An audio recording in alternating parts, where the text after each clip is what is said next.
This next quote is from a book called The Interpretation of Fairy Tales. At the end of all these variations, there is a short annotation explaining that the motif of blowing a feather to indicate the direction the sun should take was a general medieval custom in many countries. If people did not know where to go, if they were lost at a crossroads or had no special plan, they would take a feather, blow on it, and walk in whichever direction the wind took it. That was a very common kind of oracle by which you could be guided.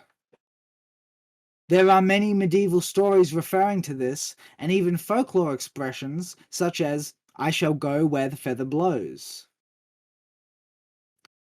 Since the feather is very light, every breath of wind carries it.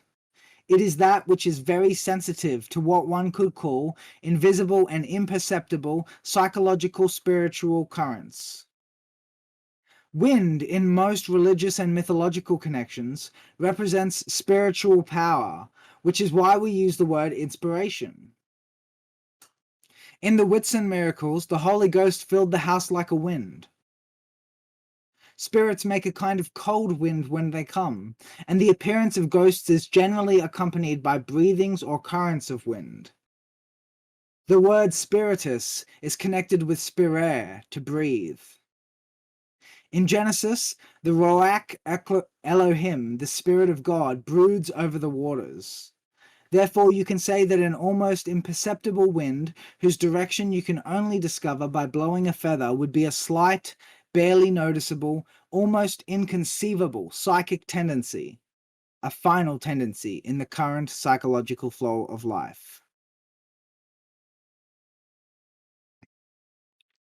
When one finds themselves in an unknown land, traversing territory that they have never before encountered, one suddenly needs to cultivate a certain kind of metacognition in epistemological orientation in order to survive.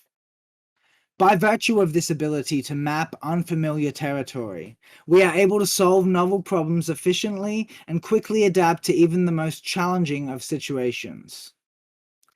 A keen sense for this orienting signal is what makes an individual a quick learner, as they say, because such an individual is more aware than most of those subtle indications that one has begun to stray from the path, and is therefore more likely to correct themselves in a timely manner. The sooner you recognize that you are heading in the wrong direction, the sooner you can begin again to head in the right direction. Thus, those with an intuitive talent for this process waste less time being lost.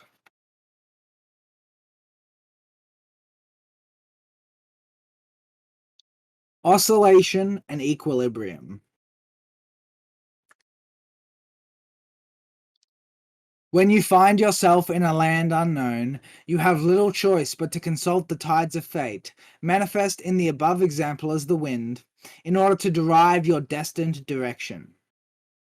This means relying on the barest of clues and listening closely for the first note that is out of tune, the note that indicates that one has begun to diverge from the path. In this way, we must intuitively divine our direction and then proceed on our way blindly, ears pricked for the first sign in the music of the world that you've missed your turn, so to speak, and have begun to head away from what you are searching for. Presuming that the territory is completely foreign to you, and indeed incompatible with your conscious worldview, your only practical option once you have recognized this signal to turn back is to reverse trajectory. You were going the right way for a certain amount of time, and then you started to go too far. Now you are forced to reverse the polarity of your momentum and head in the opposite direction in the hope that this time you might be able to identify that place where you were supposed to turn off, as it were. Now, because you are still in unfamiliar territory, you are likely to again overshoot the mark. The ideal, however, is to reduce the amount that you overshoot your target with each reversal, eventually equalizing the polarization and reaching a state of epistemological equilibrium wherein one recognizes the signs that they have gone too far as soon as possible every time, thereby minimizing the polarization which is inherent to the process. This bipolarity is inherent to the procedurally iterative calibration that enables the ego to manifest dynamic adaptation in relation to a domain about which you know too little to perform real-time identification of the moment when your approach to understanding the data has taken a wrong turn and is now heading off on a tangent which will have no productive outcome. As one begins to move beyond the boundaries of their path, continuing in a direction which is now creating undue distance between their model of events and the reality that it supposedly represents, the application of their model will begin to incur consequences. This is to say that it will not function properly. The indications that the model is experiencing functional difficulties are, of course, under the purview of that same model, and therefore they are typically neglected when one performs an analysis of the situation.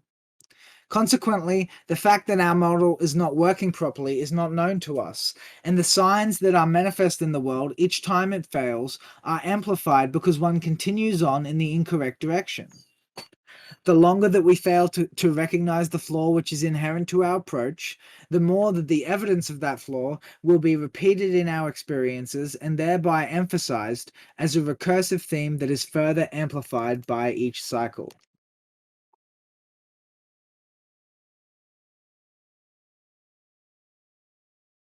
Once the failure of one's current model has become apparent, something which usually occurs through the direct confrontation with the failure of one's theoretical model to account for some of the data, usually with significant consequences in relation to the concrete problem being analyzed. The intuitive response is to consider the polar opposite of the notion you were previously using to analyze this material, and to attempt to utilize, or at least explore, this framework instead. In this way, you can compare the products of the two opposite ideas about the territory, and thereby puzzle out which is more representative of the material, and identify where each idea diverges from the normal distribution of the data. This comparison between the two opposite ways of interpreting a set of phenomena serves as the backdrop against which one is able to discern the orienting signal by providing a more complete and representative account of the data pertinent to the problem space, as each methodology for approaching and interpreting the phenomena will pay attention to and emphasize different elements and qualities of the territory that would go unnoticed and unrecognized in the opposite framework. This is part of the one-sidedness problem of consciousness, wherein the particular merits of one framework for perceiving a certain phenomena overshadow the flaws with the method in question, and these flaws can be made apparent by adopting the opposite perspectival frame and observing what becomes obvious within that context, and how far it can take you. This process of flipping back and forth between two opposite modes of interpretation allows the individual to identify and extract the elements common to both, which are essential to the phenomenon, informing a balanced map of the territory. This description amounts to a system in oscillation, swinging between two poles and gradually approaching equilibrium. The signs that would indicate to a knowledgeable explorer that he has missed his turn remain unrecognized because there are as yet no specific learnt expectations by which the individual could immediately recognize the signs for what they are. Consequently, they amplify until the unsettling signs are no longer merely indicated, but become a felt experience in the moment, wherein one discovers that they have been going altogether in the wrong direction, and those precursor signs, which were unidentified until that moment, come to the surface of consciousness all at once. Then the individual attempts to generalize the set of precursor anomalies in order to generate some kind of prototypical rule by which one could determine if one has begun heading in the wrong direction. With this in mind, the individual inverts their angle of approach and heads back in the direction from which they came, continuing forward but with an inverted orientation in the interest of neutralizing the divergence generated by one's failure to recognize that they have gone too far in one direction and strayed from the path, so to speak. This is depicted in the somewhat simplified graph you can see below. I'll post it in the chat in a second, where the x-axis is the stream of facts and the y-axis is the deviation from the facts required by abstraction or theory in order to generate a useful rule that can be used to model the facts on the x-axis correctly or accurately. It leans heavily on the notion of black and white thinking. So I'm just going to quickly find the graph I drew. Just one sec.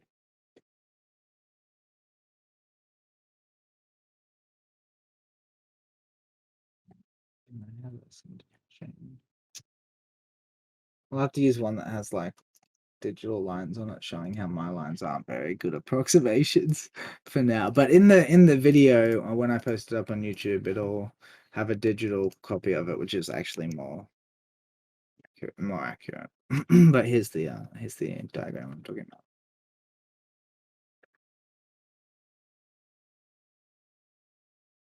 These signs are the manifestation of certain repetitive anomalies which indicate and indeed are expressions of some theoretical misstep.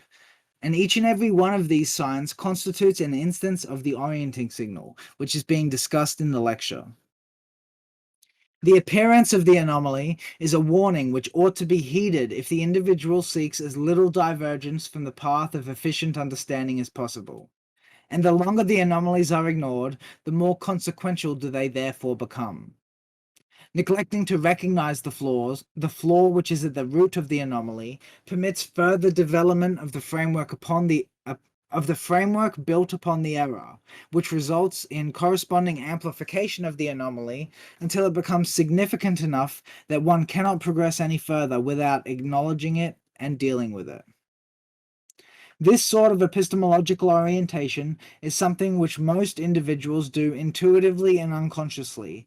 However, when the anomaly is ignored, it becomes progressively more significant until it forces its way into consciousness by virtue of concrete consequences resulting from the problematic conception being employed in one's theoretical understanding of the phenomenon in question. It is, of course, obvious that when your approach repeatedly fails to produce the desired outcome, it is likely that there is some flaw with the approach which is causing this issue. And these errors are often identified early during the divergence from the phenomena because they produce an intuitive dissatisfaction in the individual with respect to the capacity of their theoretical conception to properly describe the phenomena. Conversely, when one's theoretical conception is properly calibrated, this is intuitively recognized by the individual as meaningful progression.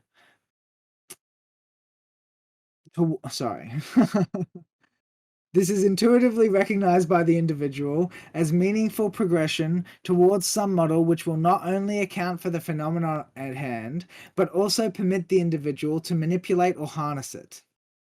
At the least, it must produce predictive accuracy with respect to the phenomena, and these metrics are, more often than not, assessed heuristically and intuitively by individuals who are investigating the territory. It is, in short, the sense one has of a meaningful lead, and the sense that one has hit a dead end. The orienting signal, then, can be understood as the part of the world which is manifest in those signs that indicate to you the direction in which you ought to go, and an awareness of this signal can, I suggest, be cultivated through the concepts that are described within this lecture and the one following it, Lecture 3.